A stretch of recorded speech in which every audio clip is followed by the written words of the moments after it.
Shikues të nderuar, përshëndetje dhe mirë se erdhët në emisionin tonë këtu në Shëndetin e fokus. Ndryshe nga emisionet tjera, sot në fakt nuk do të flasim për sëmundje, do të flasim për një gjendje të natyrshme apo gjendje po themi fiziologjike, do të ndalemi tek kujdesi gjatë shtatzanisë.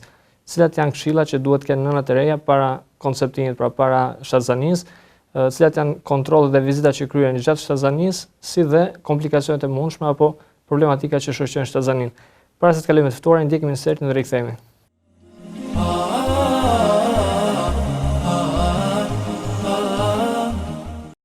Shtatzania është një nga momentet më të rëndësishme në jetën e një çifti. Ajo shoqërohet me një sër ndryshimesh fiziologjike dhe emocionale te gruaja. Ajo zgjat zakonisht 36 deri në 40 javë. Megjithatë, njihen raste të lindjeve të parakohshme apo të lindjeve mbi 42 javë.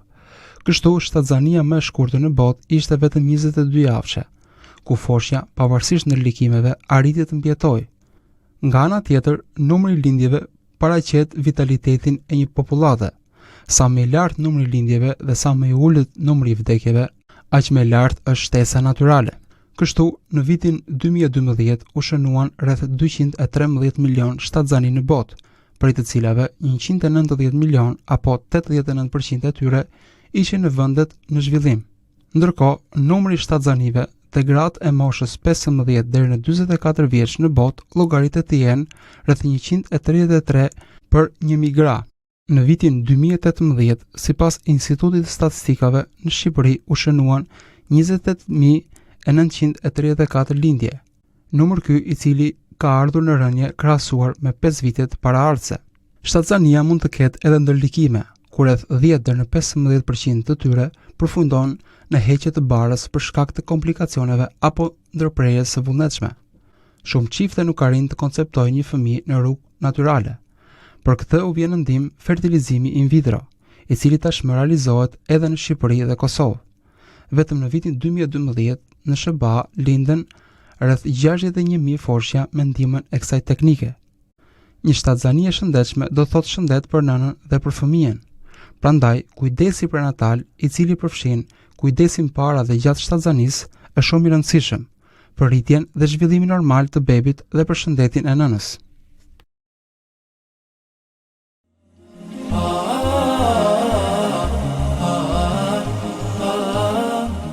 Atëherë kam kënaqësinë të prezantoj të ftuarin e sotëm, mjekun Obstetër Gjinekolog pranë Spitalit Universitar Mbretëreshë Garaldin në Tiranë, doktor Elton Koroveshi. Doktor, përshëndetje, mirë se erdhët. Brama, i lumtur që marr pjesë në emisionin tuaj. Kënaqësi është edhe për ne, doktor. Atëherë, siç e lënë shuam edhe tek inserti, do ta ndajmë këtë emision, po themi në 3 pjesë. Fillimisht ndalim pak tek problematikat para shtatzanisë. Çfarë duhet të kemë parasysh, po themi, çiftet e reja, po themi për sa i përket ekzaminimeve apo testeve që duhet kryen para konceptimit, në mënyrë që po themi shtatzania të ketë një vijshmëri sa më normale. Okej.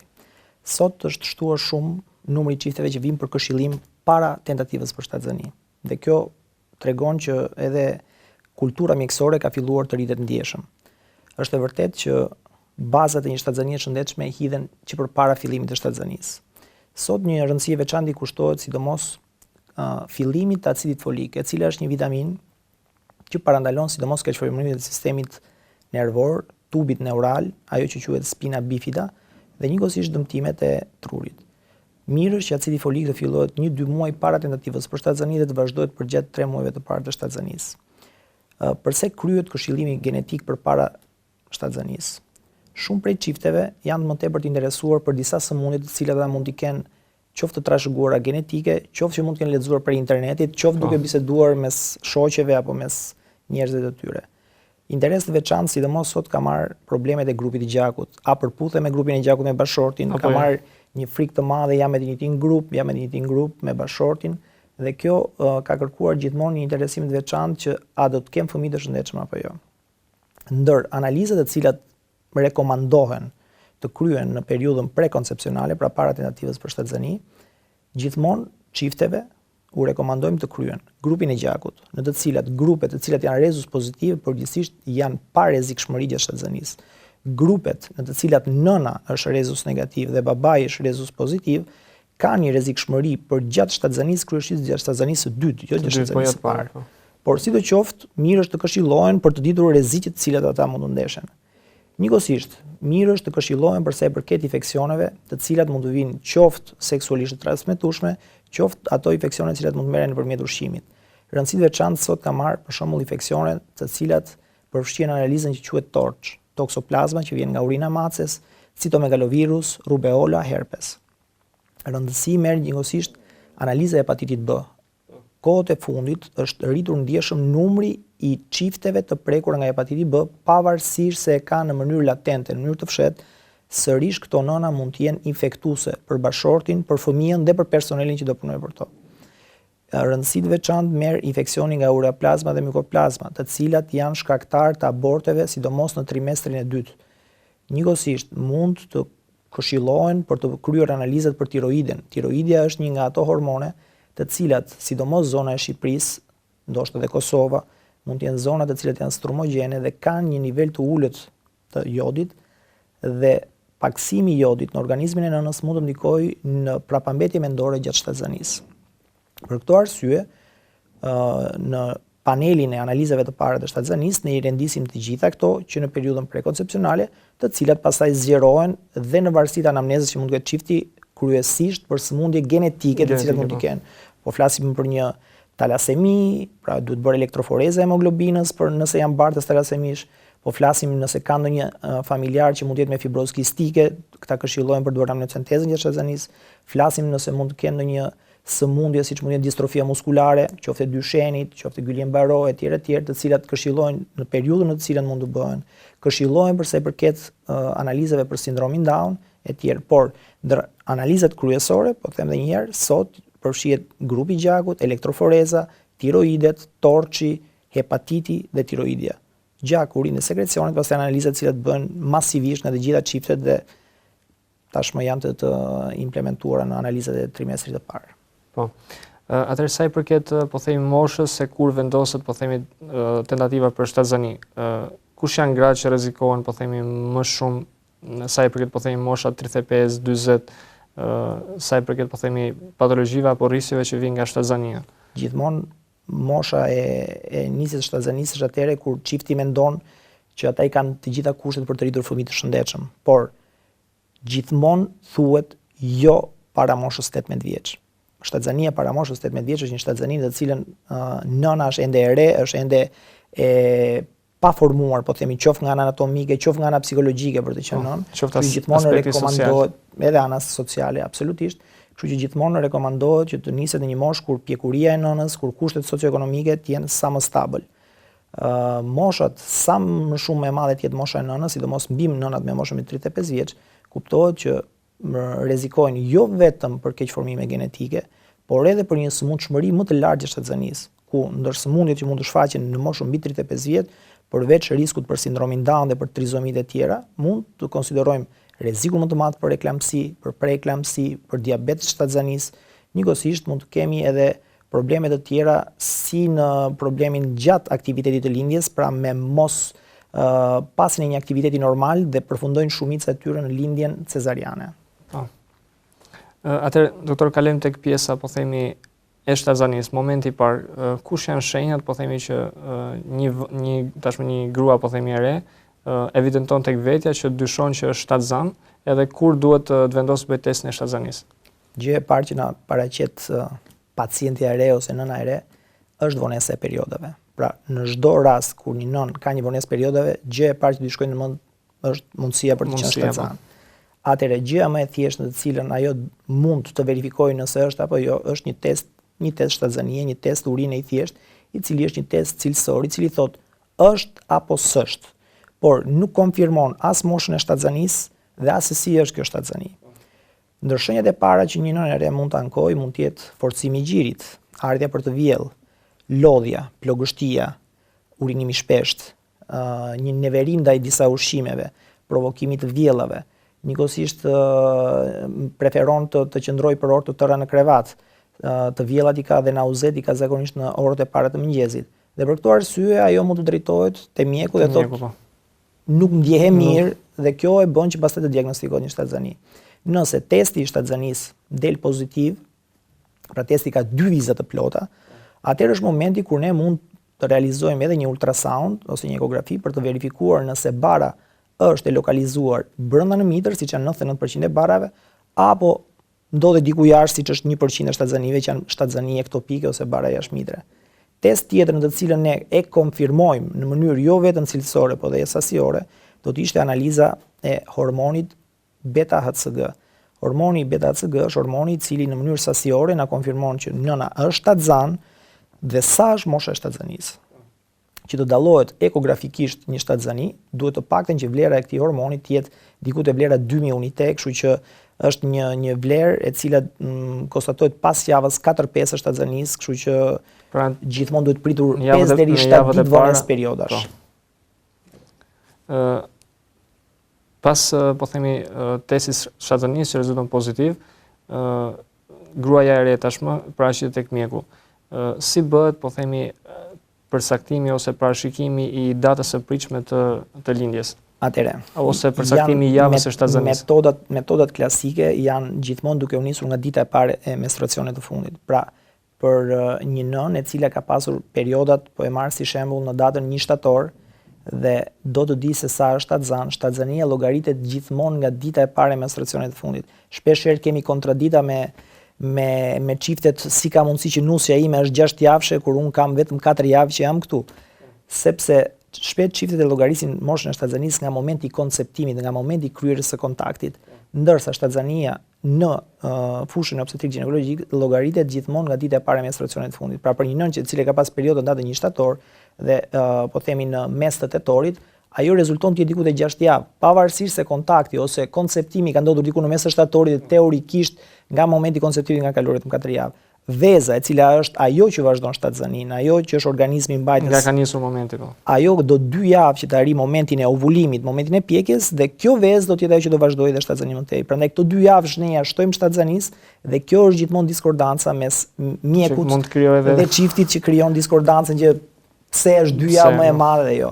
Atëherë, duke ditur ditën e parë të periodave, ne jemi në gjendje të llogarisim në mënyrë teorike dhe datën e parafort të lindjes, e cila gjithmonë është duke zbritur 3 muaj nga data e parë e periodave dhe duke shtuar 10 ditë. Pra nëse do të ishte data e parë e periodave 1 shtator, momenti ideal i lindjes do të thosha do të ishte duke zbritur 3 muaj nga shtator gjithmonë në qershor dhe duke shtuar 10 ditë. Për datën e parafort do të ishte diku nga 10 qershori.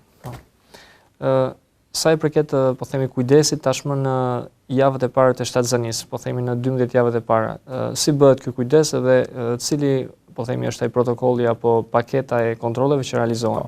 Atëherë, gjithmonë rekomandohet që rreth javës së 6-7 të kryhet një ekzaminim i parë ekografik në të cilin ne jo vetëm konfirmojmë vendodhjen e shtatzanisë, pra është brenda në mitër apo jo, por njëkohësisht marrim një informacion për formimin e embrionit. Nga java e 6 mund të vizualizohet embrioni dhe të dëgjohet zemra e bebit. Kjo na jep një saktësi dhe një informacion më të saktë që bara jo vetëm është formuar, por është formuar e saktë. Ka raste në të cilat embrioni nuk formohet, ato që quhen blighted ovum ose sindromi i vezës bosh. Ka raste në të cilat embrioni formohet dhe ndërpritet, ato që quhen bara të ndërprerë ose miset abort. Dhe këto janë raste të veçanta, por në shumicën e rasteve bara ecën normalisht dhe pasi dëgjojmë zemrën e bebit, ne fillojmë kompletimin me analizat e nënës dhe skedulën për ekzaminimet dhe kontrollin e radhës. Në 3 mujorin e parë e rëndësishme është përveç acidit folik, ekografisë së parë, këshillimi i nënës për kompletimin me analizat që ne i folëm në fillim të emisionit, por edhe këshillat më të thjeshta për sa i përket stilit të jetesës, mënyrës së ushqyerjes etj. Gjithmonë nënat janë merak. Çfarë më dëmton, çfarë është e mirë, çfarë duhet bëj unë që ky fëmijë të rritet super i shëndetshëm. Atëherë, shtatzania vet nuk është smundje. Shtatzania është një gjendje fiziologjike që kap njerëzit e shëndetshëm. Duke qenë që janë çift i shëndetshëm, pra nëna të shëndetshme, atëherë dhe mënyra e ushqyerit nuk është se ndryshon shumë nga mënyra normale. Por në disa komponentë ndryshon raporti midis vitaminave dhe karbohidrateve, midis yndyrnave dhe proteinave. Atëherë, çfarë rekomandohet? Në trimestrin e parë rekomandohet që të mos nxitet nëna të ushqehet për 2 veta, se zakonisht është ajo përshtypje që vjerrat, njerëzit e afërt u thon ha se ke 2.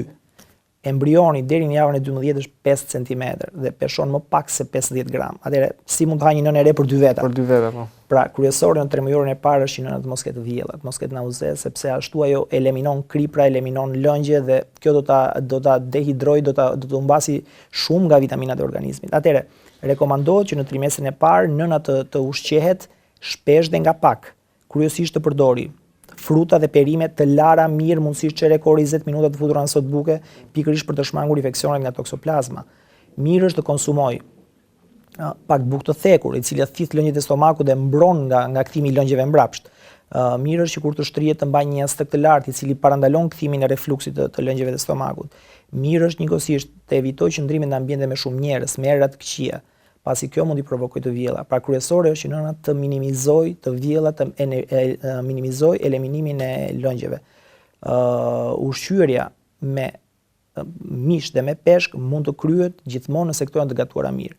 Nuk duhet që mishi dhe peshku të konsumohen krudo. Qumshti të jetë i zier, veza të jetë e zier, absolutisht jo cigare.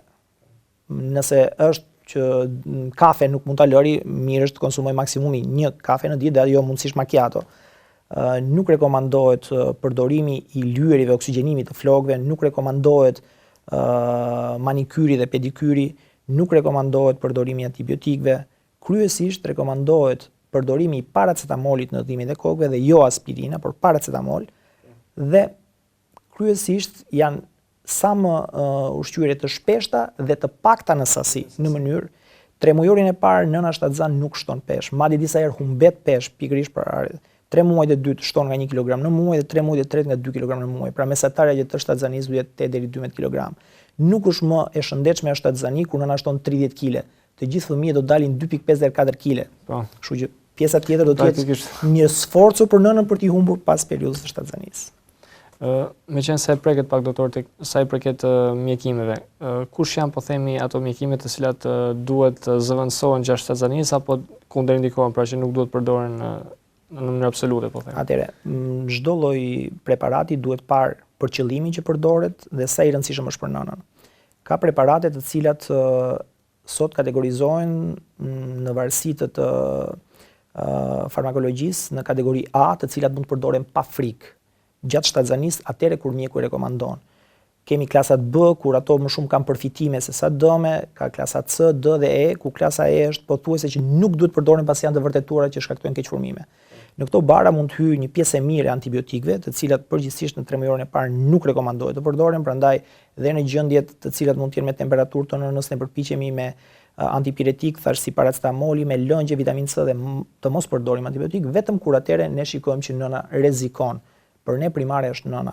Në momentin kur nëna rrezikon, atëherë ne duhet të ndryhyjmë pavarësisht se sa i dëmshëm mund të jetë bari. Preparatet të cilat janë të dëmshme në periudhën e shtatzanisë mund të jenë preparate të cilat përdoren qoftë preparate për dhimbjet e kokës, qoftë preparate të cilat janë antidepresant, qoftë preparate të cilat janë për të ulur hipotiroidien, qoftë preparate të cilat janë antikoagulant nga këta të tipit përdoruesve të valvulave, pra nuk po flas për enoksiparinën që është një antikoagulant i thjeshtë apo aspirina, por janë derivatet e kumadinës, të cilat janë me të vërtet të dëmshëm dhe janë të vërtetuar që japin keqformime. Njëkohësisht ka sëmundje të caktuara, të cilat nëse të prekin në trimestrin e parë, siç mund të jetë për shembull rubeola, është vërtetuar që ajo jep keqformime dhe në tilla raste jemi para dilemës çfarë të bëjmë me këtë shtatzani. Atëherë doktor, në vim të po themi kujdesi që nëna duhet apo mjeku duhet t'rregojë ndaj një gruaje shtatzan, është edhe sa i përket rasteve kur nëna është e detyruar të bëjë një ekzamin imazherik, po themi për një arsye tjetër, të tipit të bëjë një skaner apo një grafi, kur po themi kur duhet të ketë më tepër kujdes, po themi në cilat momente të shtatzanisë, në 3 mujorin e parë, të dytë apo të tretë, kur është? Kuptohet që sa më i vogël është embrioni, sa më i paformuar embrioni, aq më i dëmshëm mund të jetë një ekzaminim, pasi në trimestrin e parë embrioni është, ju thash, afërsisht diku te 50 cm dhe dëmtimi mund të jetë shumë i madh. Pra në trimestrin e parë ne përpiqemi të shmangim çfarëdo lloji ekzaminimi. Përveç një ekografie e cila nuk është grafi, por është ultrasound, pra është nëpërmjet ultratingullit. A ka raste në të cilat gjatë shtatzanisë duhet me patjetër të përdoret, ka raste në të cilat ne duhet përdorim me të vërtet qoftë rezonancë, qoftë skanerin, qoftë grafin, në raste në të cilat nëna rrezikon me të vërtet seriozisht shëndetin e saj. Një rast i tillë për shembull mund të jetë tromboembolia pulmonare, në të cilën nëna rrezikon ndjeshëm shëndetin e saj. Mund të jetë gjithashtu një tromboz, qoftë e venave, qoftë një aksident cerebral në trurin e nënës. Në të tilla raste patjetër që rekomandohet sa më afër fundit të shtatzënisë të jetë, aq më i sigurt ne jemi për mirëqenien fetale. Por gjithmonë rekomandohet që nëse nëna ka për të kryer një ekzaminim, supozojmë të pulmonit apo të kokës, pjesa e abdominit, pjesa e barkut të mbulohet nëpërmjet mbrojtëseve speciale në mënyrë që të jetë minimumi i rrezatimit. Njëkohësisht, shpesh ndeshim një farë hezitimi qoftë për grafit ndaj dhëmbëve, qoftë për mbushjen e dhëmbëve apo heqjen e dhëmbëve te dentisti. Dhe ndër këshillimet që u thuhet pacientëve është që në trimestrin e parë mundësisht i shtyn këto ekzaminime. Pas trimestrit të parë, edhe nga shoqata e stomatologëve është plotësisht e dakordsuar që mund të kryhen qoftë anestezi lokale nëpërmjet lidokainës, qoftë dhe grafit të cilat janë në minimumin e dozës së rrezatimit. Shpeshherë më shumë rrezatim mund të merret duke hyrë nëpër dyert e aeroportit dhe nëpër check-in-et e aeroportit, sesa mund të merret nëpër një grafie dentare. Po. Nga ana tjetër, doktor, sa i përket suplementeve me vitamina që përmendet dhe acidin folik, sa është po themi sasia e rekomanduar dhe po themi kohëzgjatja është për gjatë gjithë shtatzanisë apo ka momente që edhe mund të ndërpritet për arsye të ndryshme? Atëherë, baza është ushqyerja e shëndetshme. Po që se çifti është ushqehet në bazën e 3 kategorive ushqimore ku hyn frutat dhe perimet e freskëta, mishi dhe peshku dhe bulmeti, shumica e gjërave merren. Të gjithë vitaminat janë suplemente, janë shtesë. Ka çifte që nuk i përdorin. Sot është edhe frika, a më shkakton gjë, thonë që kjo shkakton këtë, kjo shkakton atë. Asgjë nuk është e vërtetuar dhe mirë është që nëse nuk je i sigurt për ushqimet që merr, mund të merren suplemente. Atëherë, për 1-2 muaj para tentativës për shtatzani dhe 3 muaj e para të shtatzanisë, sot rekomandohet patjetër përdorimi i acidit folik.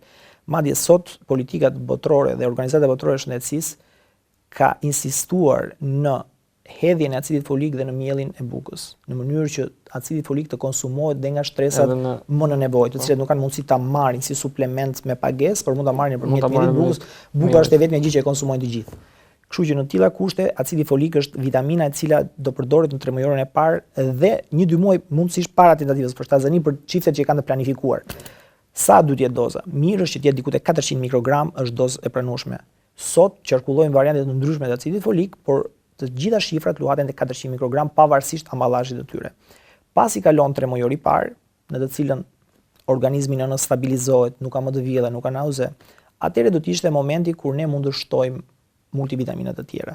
Përdorimi i multivitaminave që në muajin e parë, kur thash embrioni ende s'është formuar, do të ishte gjë e tepërt dhe mund të shkaktonte nënës fenomene të vjellave, fenomene të ndjerjes jo të mirë, të diskomfortit. Kështu që mirë është që multivitaminat të fillojnë në 3 muajorin e dytë. Ka multivitamina të tipeve të ndryshme, sot i mshohet rëndësi faktit që nga 3 muajori i dytë duhet të shtuar omega 3-shi, i cili ndikon në përmirësimin e shëndetit të bebit dhe njëkohësisht në zhvillimin më të mirë të trurit të bebit. Në 3 muajorin e tretë, përveç acidit folik, përveç omega 3-shit, shtohet dhe sasia e kalciumit, pasi në atë moment organizmi i bebit fillon dhe ka një shtesë varësisht prej 150 gram në javë. Dhe këtë shtesë e kërkon nëpërmjet kalciumit, të cili bebi do ja marrë domosdoshmërisht nënës, dhe prandaj ne përpiqemi të shtojmë në multivitamineve. Njëkohësisht, duke kryer ekzaminimet periodike, në varësi dhe të analizave që na dalin, ne mund të shtojmë hekurin, mund të shtojmë fluorin, mund të shtojmë jodin në varësi të parametrave që do të jenë deficitar të nënës. Por baza është një multivitamin nga 3 muajori i dytë deri në fund të shtatzanisë me kalciumin shtesë, disa e vazhdojnë multivitaminën dhe në periudhën e ushqyerjes me gji, pasi dhe në periudhën e ushqyerjes me gji ka nevojë nëna sërish për kalcium dhe për vitamin D. Atëherë shikues të nderuar, do bëj një pauzë të shkurtër dhe kthehemi pjesën e dytë.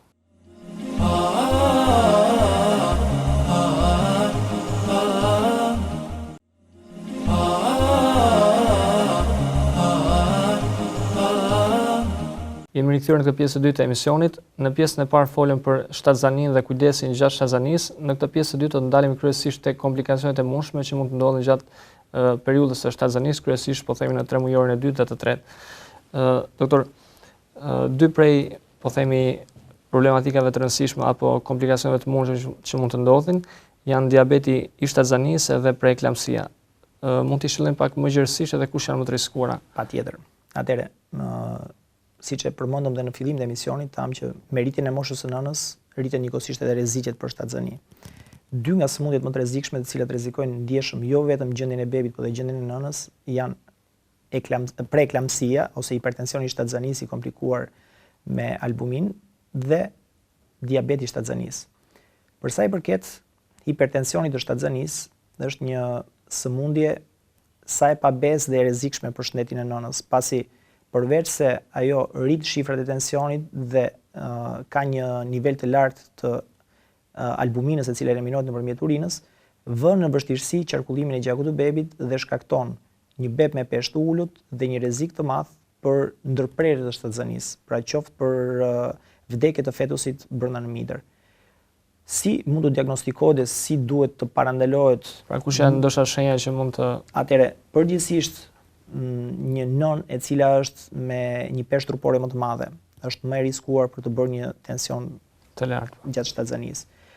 Është vërejtur që kryesisht në periudhën e dimrit ka një rritje të lartë të frekuencës preeklamsive të sëmundjeve me tension. Përdoruesit e kripës janë disi më të riskuar për të pasur. Nënat e cilat kanë barra binjake janë më të riskuara për të pasur fenomene të tilla. Megjithatë, sot mendohet që përdorimi i aspirinës Protect ose kardiopirinës, pra në vlerat 80 deri në 100 mg, mund të jetë një farë parandalimi për shfaqjen e tensionit gjatë shtatzënisë. Sa më herët të fillojë tensioni, aq më i egër mund të jetë ai dhe aq më pasoja të rënda mund të ketë fetusi.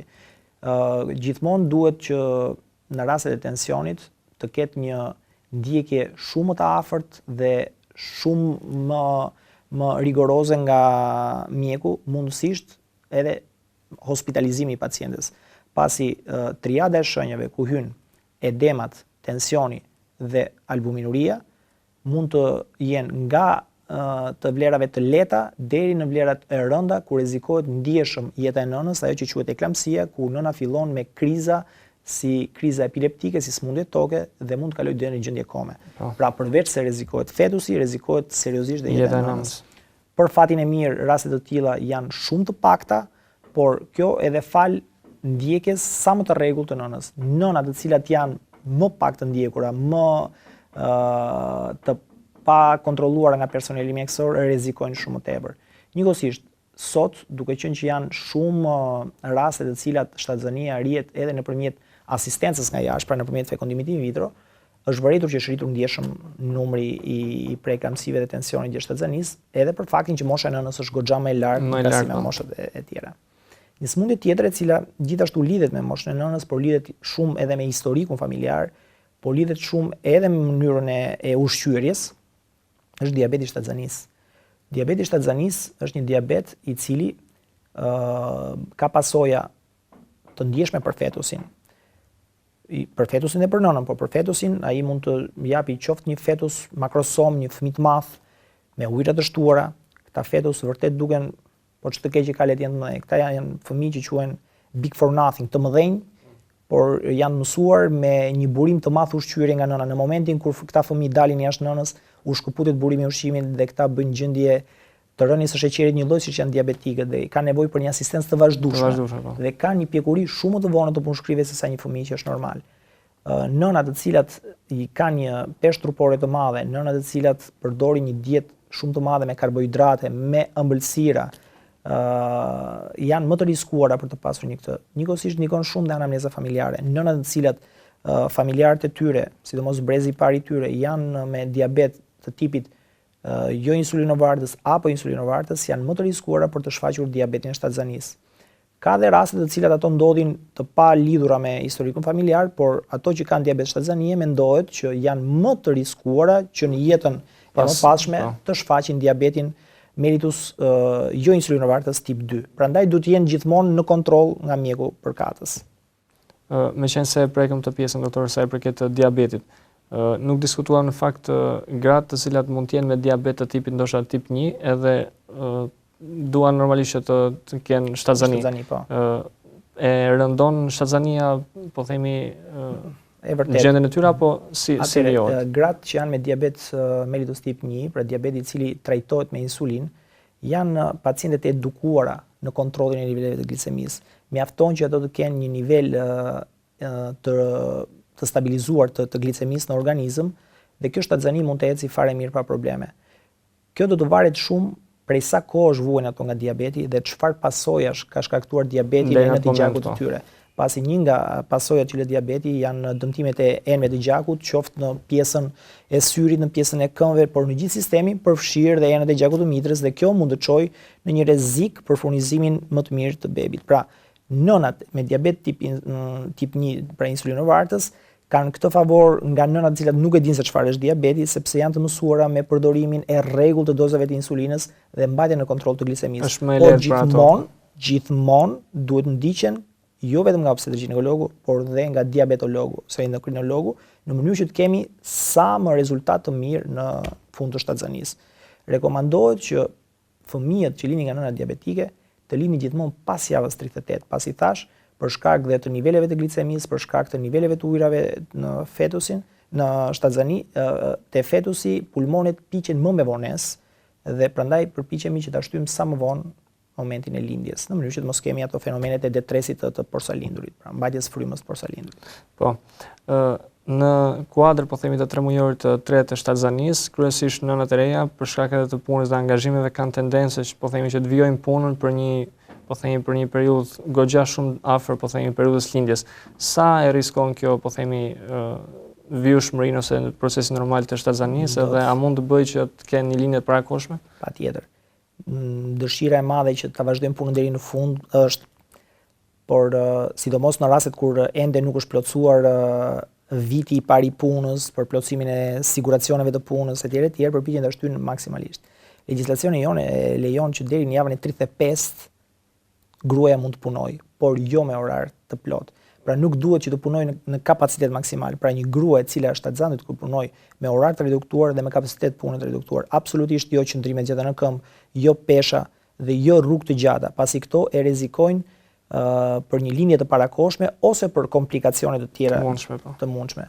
Atëherë, në të tilla kushte jemi më mirë që gruaja shtatzan të punojë me orar më të zvogëluar, me punë më të lehta, mundësisht punë zyre ose punë të cilat nuk kërkojnë qëndrime të gjata në këmbë, në mënyrë që ne të kemi një lindje në term, një beb të shëndetshëm, sesa të kemi një lindje para kohe dhe të kemi një pasoja të mëdha për të porsalindurin dhe për familjen e porsalindurit. Po.